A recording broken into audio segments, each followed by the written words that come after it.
taariikha waxa jirta dadkan da'deeda oo kala ah ama ogaaya goobjooga oo ahaay intooda badan waliba khaasan gobol dadka reerka dhexe taariikha ayna ka sheekaynin baa jirta oo ina sheegaynin dadka u sheegin waxa lagu soo koobaa odin badan maqashaan siyaad barraana xasuuqayo siyaad barraana tirtirayo dawladnimo ilaahayna siiyo kanaan gal waxaan yar taabanaya xarakada SNM kolkay soo gashay beesha dhexe waxay isku sameeyeen daahir ah cid walba ka marxaati kacayso iyaan idin taabanaya burco ka dhacay dagaal ka dhacay labadii boolood ugu waaweynaa halka dagaalamay birtay iska asleen waa lagu kala yaacay burco deera ku dhalbay noqotay deeradu ku dhasho dhacday hadana barbara hadana la galay reerkii ciise muuse barbara lagu galay fidin loo qaaday oo xagaaga aad arkayso maxaa u maleen dadka xeeb intoo lagu soo duulay laga saaray oo dibadda looga bixiyo buura loo bixiyay markaas warshadihii ku yaalay tiisibirka waa la burburiyay waana la furtay ma cid baa shaki cid u shaki kaga jira waa ka dir raba ay ku rakiban tahay Ethiopiankii intay soo qaadeen weeyshashkii waaweynaa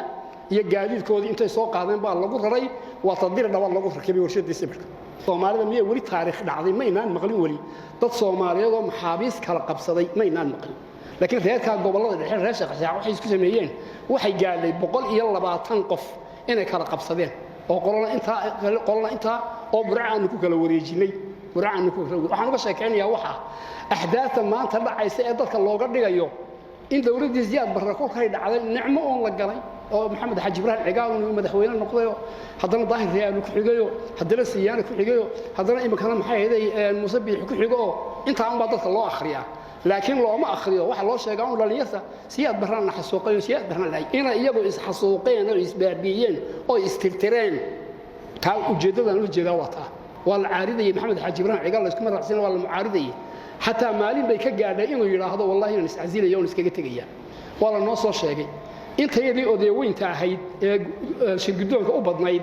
وشيخ إبراهيم وين الشيخ نوح والسودان عبدي وحكوله وحاج عبد الورابه والسودان محمد فارح أنت يداس وشيخ موسى جامع جوداد أنت يداس يسكجتك أقل كيسي وأنا فريسان والله هذا نقبل بولي أنا جوجي نقول ما ماشى أودي واللي بقوله هي إنا كان كأيجي إنا كان محاضر كأوقات وأروح عن الدولة ما مدوني يعني دول كانوا كأيابولي ونقص ركعي رجع نول بوح والله نقول الرباحي بالهضاب مرة ما قعنت هذا صار أنا يا شيخ موسى على الباب كيس كنت أجني شيخ موسى أنا وقفت ورسيد كسيد دين ما يقول أنا ونرجع سؤال المدح وأنا نوفر يسوع وحنوش أنا حسوسيين شرعي بان هو أنا عزيل يسوع مليدها شرع عدو ما قلب أنا يسوع كتابي أنا كل جوجنا كتاب كلا ما قبتها شرع عدو ما قبتها ها ويقبتها أقول واحد أميركم عقود الإسلام كيه يسوي وصدق حقيقة لازم الطرفين وجائز الطرفين ولازم من طرف وجائز من طرف عقدي لبض قف ميد لبض كبخي كار انا كانوا كبخي كار كانوا كبخي كار عقدي لبض مدن عانو كبخي كار عقدي مدن كبخي كار مدن عانو كبخي كار كو كان كتبت الفروع الفقهيه العلماء ويدين دوتا عقدي قول ننا كبخي كار ننا عانو كبخي كار waa maxay waa madaxnimada shacbigu kama bixi kara mar haday amir doortaan kama bixi karaan mana azili karaan ومسألة دينية وي وحن كو هادليا maaha kutubaa ka wada eega laakiin isaga amiirka waxa u banaan inuu yiraahdo war walis azile iga qabsadayna way u banaantay hadii fidnadi ayna ka dhalanaynin oo iyo fawda ayna ka dhalanaynin maanta way ku banaantay xagga shariicada in azishay bari way ku banaantay laakiin maanta da intaaganahay kuma banaana waayo fawda dhacaysa wala isboobaya yaad kaga tagaysaa adee laga hiibsan waayo beeshii ka dhigaysan Cabdiraxmaan Ali Faarax ka hiibsanaya kama hiibsanayaan isaga kama hiibsanayaan sida adigaba ay kuugu qayliyaan bay isaga ugu qayl doonaan halka kama dhaqaaq u joogsaday inuu saacal jooreerga haduu yiri buu diinta igu joojiyay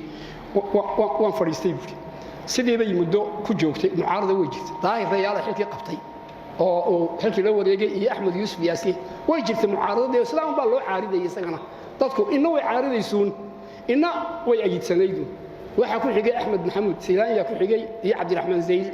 inna way ajidsanaydun inna way caaridaysay waxa qabtay Muuse Biixi iyo Cabdiraxmaan Ismaaciil oo mar labaad ku soo noqday ayaa qabtay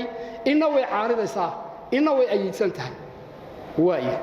mucaaradadu waa shay jira horta weeyaanoo waxa kale ilaa waxa maxay hayday ninka madaxa waa la caaridi kara waliba caaridadiisa ku kala caaridayo qaabka ugu fiican waxa weeye waxaan bogaadinayaa odayadii bariga dhaweyto is urursaday ama culimada ahaa ama salaadiinta ahaa ama baacmishariga ahaa ee kullu mucaaridka u tagaayay kullu madaxweynaha u tagaayay waa qaabka sharciga islaamku ogol yahay in madax loo taliyo ama ha kaa qaato ama yaanu kaa qaadani laakiin idinka waajibkaaga dhamaysta sida iyo sidaas annaga nala tahay aad fiican bay odayaashaasi ay ku kicin ama la yeelo ama yaan la yeelin aad baan ugu bogaadinayaa odayaankaasi laakiin ma aha in la yiraahdo aan dhulka dhigna la yiraahdo aan baabiina la yiraahdo ma aha iyadoo qofka ninka madax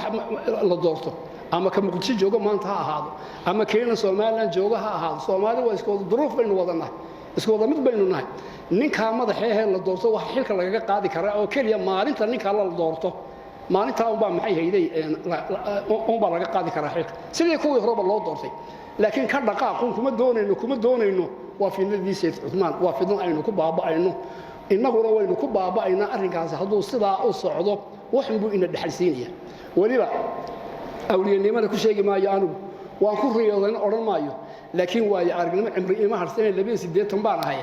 haddii mudaaharaadada iyo waxaasi ay joogsan waayaan oo dhimasho dhacdo oo bixi dhacdo oo isaha laba dhacdo oo ay joogsan waayaan waxa la yeeli doonaa ma ogtii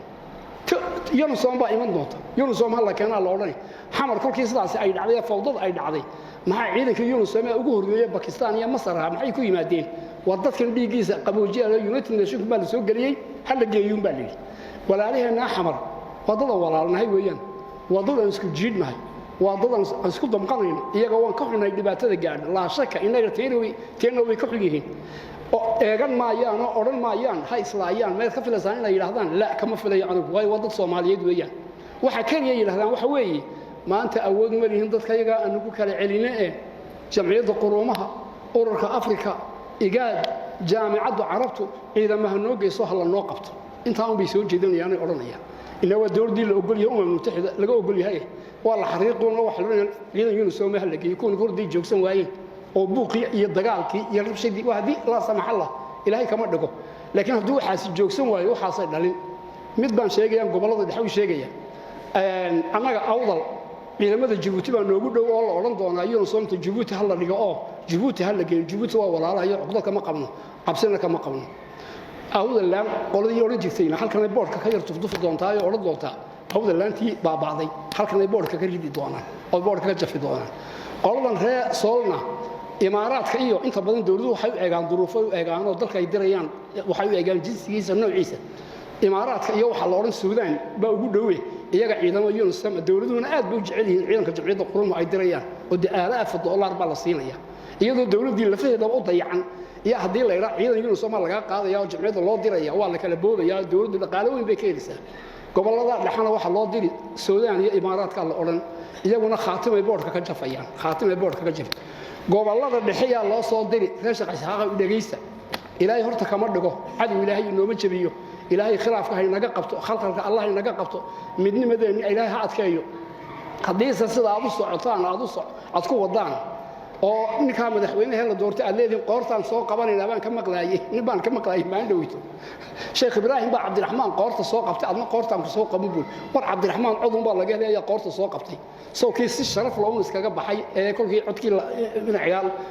la qaadayo uu iska baxay wax alla wax dhibaato uu sameeyay wax caro uu sameeyay ninkaasi gobonimadiisa haaba yaraatay iyo xanaaq uu sameeyay midna ma jiro qoor soo qabatayna ma jiro marka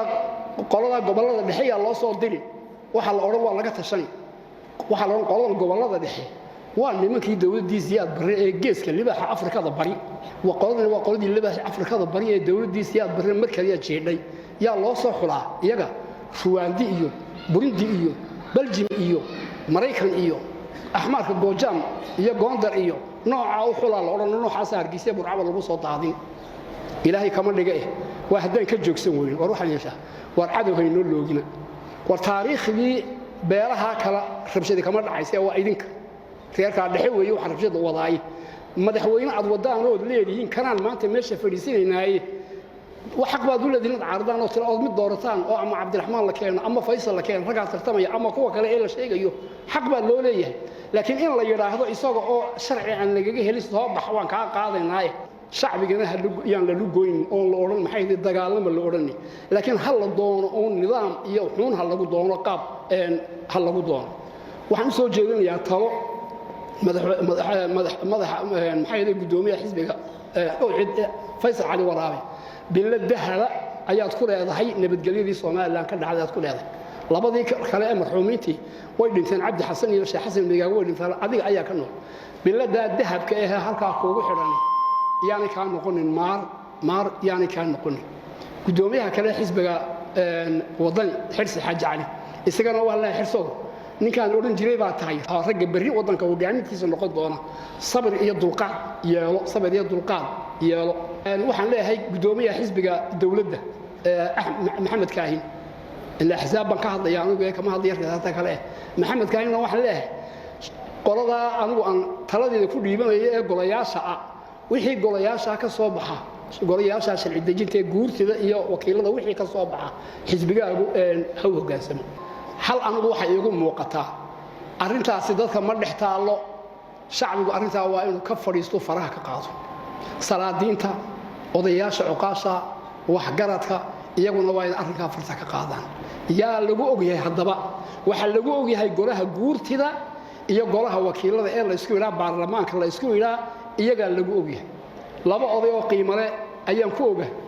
mid waan wada shaqaynay midna inta ayada imika bartay waa nin qiimo leh marka Saleebaan waxa la hidaabaa joogtaa maanta taariikh hore fiican waad lahayd cid ka masixi karta ma jirto taariikhdaadii hore maanta taariikhdaadii Israaciil waxba arrinkaasi dad kale ha dhex dhigin oo ha oran bal qolada kale ha oran salaaxiyaadka guurtida ayay kamid tahay xaaladda caynka ku dalku marayo in iyagoo baarlamaanka iska kaashayna ama gooniba ha noqdaan ama wadajirba ha noqdaan wax qaraar soo gaara oo inta guurtida u fariisataan hal gaara wadanku ku nabdo shacbiga mar labaad baan ku noqonayaa walaalayaal idinkuna shacbiga wixii ka soo baxo golayaasha baarlamaanka ka soo baxa ha loo hogaansamo gobol kastaaba ha u hogaansamo oo habadho yaynaan noqonin dad dib u furfura wixii ay soo dhiseen yaynaan dib u furin marka dib yaan loo noqonin war hal la dhowro oo hal la ilaaliyo oo nidaamkeena aan dhowrno oo aan is ilaalino oo aan dhowrno waxa lagu hadaaqa oo la yiraahdo i'tiraaf baan doonaynaa waa la leeyahay waxaana waa la sameeynaya dadku maanu kugu qoslin kulka i'tiraaf baan doonaya aad leedihiin iyo kulka la leeyahay madaxweynaha qoortan soo qabanaynayo xoog baan ku bedelaynaa la leeyahay dawladdu soo kuma dhageysanayaan oo kuma maqlayaan